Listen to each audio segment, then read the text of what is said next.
And now, one by one, grown men are coming forward and telling the horrors of what happened to them.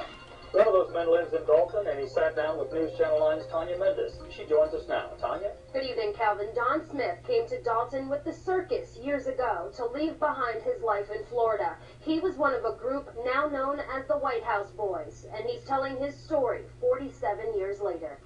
Behind the walls of a small white building in the middle of a reform school for boys in Marianna, Florida, secrets have spent decades locked away. Now, one by one, the boys who were forced to live there, either because of a run-in with the law or a run out of luck, are coming forward, telling tales of unspeakable horrors and tortures at the hands of those who were there to protect them. One of those boys was Don Smith. I don't block things out. Some people can. I can't. If it happens to me, I remember it. It was 1962. Smith was 15. He was caught joyriding in a stolen car and was sent to the Florida School for Boys. I mean, it started off right from the start. You took off your hat, and you crossed your heart, and you stood attention towards the flag. Nazi style, I would call it. Would you not? If you messed up, there were consequences. The punishment was whipped out in the building the boys called the White House. What happened in that house has now led to a state investigation. There was a leather strap about so long. It was about that thick, it was about that wide, and it had a handle built into it. Smith says for 13 months he gritted his teeth through too many beatings to count. But the worst was the beating he got for fighting another teen. You lay down on a bed, and I mean, it had a terrible smell about it. It was dead. It was death. He just told me to get down there, boy. And anyway, lay down and grabbed the bed and looked that away. And I just started counting.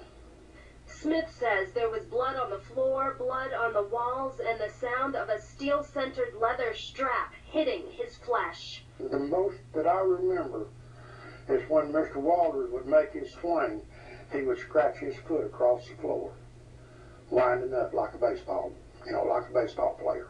Smith says he was hit 67 times, but by the end of the day, he would be punished again for telling another boy what had happened. The last thing I said was, "Oh God, I passed out on that second beating." Smith lost count that time at 97. And his story isn't unique. Now, more than 155 people have come forward filing a lawsuit and claiming abuse, torture, rape, and worse. On the site of the now-closed school, investigators have uncovered 32 unmarked graves. Graves, many think, mark the spot for boys who met violent ends. Smith says it's time for him and others to speak for those who can't. I'm telling the truth. I think you know I'm telling the truth. I think God Almighty up there knows I'm telling the truth. He knows I'm telling the truth. He knows you can't. He gave me the knowledge to get to you. To have it to be told. And to hell with these people in Marianna. Smith says he's tried to put his past behind him, but he says it still haunts him. The class action lawsuit has not been certified by the Florida court. Smith is one of 155 clients in that suit. Lawyers for the group say they expect the numbers will increase.